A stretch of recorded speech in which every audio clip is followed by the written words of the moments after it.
Shalom, haleluya. Selamat bertemu kembali di dalam kasih Tuhan Yesus Kristus kepada semua Bapak Ibu, saudara-saudari, keluarga yang terkasih. Di sini saya ingin membacakan firman Tuhan di mana Roh Kudus menyingkapkan saya kebenaran firman Tuhan. Kisah para Rasul bab yang pertama ayat yang ke-10 sehingga ayat yang ke-11 mengatakan, ketika mereka sedang menatap ke langit, waktu ia naik itu, tiba-tiba berdirilah dua orang berpakaian putih dekat mereka dan berkata kepada mereka, "Hai orang Galilea, mengapakah kamu berdiri melihat ke langit? Yesus ini yang terangkat ke surga, meninggalkan kamu, akan datang kembali dengan cara yang sama seperti kamu melihat dia naik ke surga." Dan firman Tuhan yang kedua terdapat dalam Wahyu bab yang pertama ayat yang ke-7. Lihatlah, ia datang dengan awan-awan, dan setiap mata akan melihat dia, juga mereka yang telah menikam dia, dan semua bangsa di bumi akan meratapi dia. Ya, amin. Menurut saudara-saudari, Bapak Ibu, keluarga yang saya kasih dalam Tuhan, seperti apakah kedatangan Tuhan Yesus Kristus yang kedua kali itu? Nah, ramai orang di sini membayangkan kedatangan Tuhan Yesus di awan-awan itu seperti yang telah kita baca tadi itu.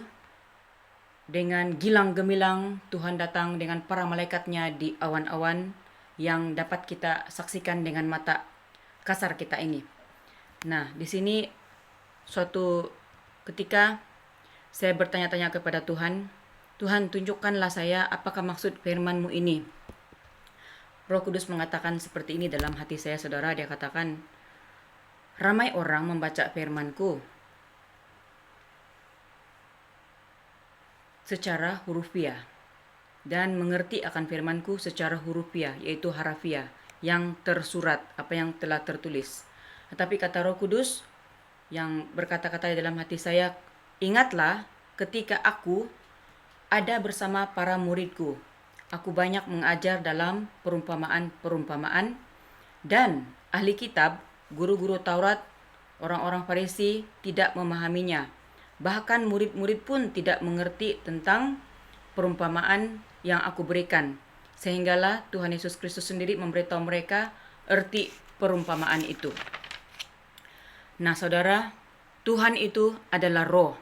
Sebab itu firman Tuhan mengatakan kita diminta untuk menyembah Dia di dalam roh dan kebenaran. Dia datang kedua kali ke dalam dunia ini dalam bentuk roh. Roh ya. Rohnya mendiami orang-orang yang paling taat di matanya, yaitu orang-orang pilihannya. Orang-orang yang hidup di dalam dimensi roh dan kebenaran pasti memahami maksud ini. Tetapi orang-orang yang mengandalkan akal logika tidak dapat memahami perkara ini. Dan kata Roh Tuhan lagi, di dalam hati saya berbicara ini, berbicara terus menerus pada suatu pagi. Dia katakan, jika manusia ingin aku bekerja seturut akal pikiran logika mereka, akhirnya mereka akan bertuhankan diri sendiri. Nah, demikianlah pekerjaan Roh Kudus yang maha dahsyat, yang super dahsyat, yang sedang berlaku pada saat ini, di mana semuanya yang bekerja itu adalah roh-roh yang bekerja menggunakan pakai tubuh manusia yang terpilih. Buktinya ketika pelayanan Yohanes Pembaptis, roh siapakah yang terdapat di dalam diri Yohanes Pembaptis? Di mana pada ketika itu guru-guru kitab, ahli-ahli Taurat tidak mengerti, bahkan mengecam pelayanan yang dibawakan oleh Yohanes Pembaptis, dan tidak tertulis di dalam Alkitab perihal baptis selam. Dan itu yang pertama dilakukan oleh Rasul Yohanes Pembaptis. Demikian juga pelayanan Tuhan Yesus ketika zamannya, dia ditolak karena guru-guru kitab, ahli Taurat, ahli Farisi pada waktu itu melihat bagaimana kuasa yang bekerja dalam pribadi Tuhan Yesus Kristus ketika itu. Dia membaptis dengan kuasa Roh Kudus yang maha dahsyat yang tidak tertulis di dalam kitab Taurat. Tetapi itulah pekerjaan roh yang maha dahsyat yang tidak dapat dipahami oleh akal logika manusia. Karena apa? Tuhan katakan manusia tidak dapat memahaminya karena roh manusia itu buta, tuli, telinganya tuli, dipekakan oleh dunia, mata dibutakan oleh dunia, dan tubuh rohnya telanjang. Tidak menyatu dengan kuasa Roh Kudus yang sesungguhnya. Demikianlah yang berlaku pada saat ketika ini. Pribadi mempelai yang dia katakan dia adalah pribadi yang sudah meninggal tetapi Tuhan hidupkan kembali.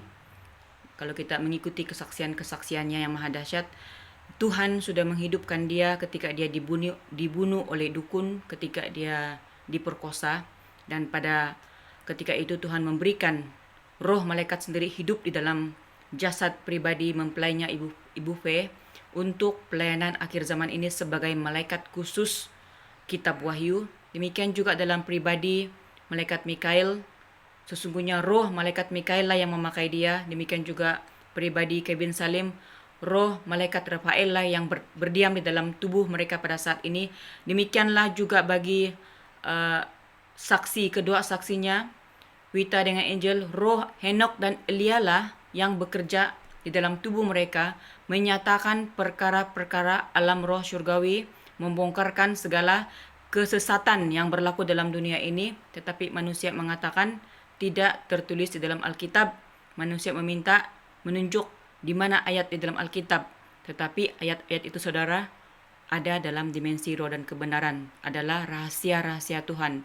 Adalah meterai yang dilihat oleh Daniel yang dirahasiakan, dan juga Rasul Yohanes di Pulau Patmos telah dibuka ya. Tetapi manusia masih menutup mata, masih menunggu Israel sana, Israel yang jauh. Sedangkan para malaikatnya telah memberitahu bahwa Indonesia adalah Israel yang sesungguhnya. Sebab itulah dia, yaitu roh Jesus Christ sendiri, datang kepada milik kepunyaannya. Tetapi orang-orang kepunyaannya itu tidak menerimanya karena mereka tidak mengenal dia, tidak mengenal rohnya. Oleh karena itu, kiranya kesaksian yang singkat ini membuka mata roh kita, membuka mata hati kita. Kita berdoa bersungguh-sungguh mencari roh kebenaran itu, roh hikmat itu yang akan menuntun kita kepada jalan kebenaran dan hidup. Terima kasih. Haleluya, terpujilah nama Tuhan. Tuhan Yesus memberkati Bapak, Ibu, saudara-saudari, keluarga yang terkasih dalam Tuhan. Amin.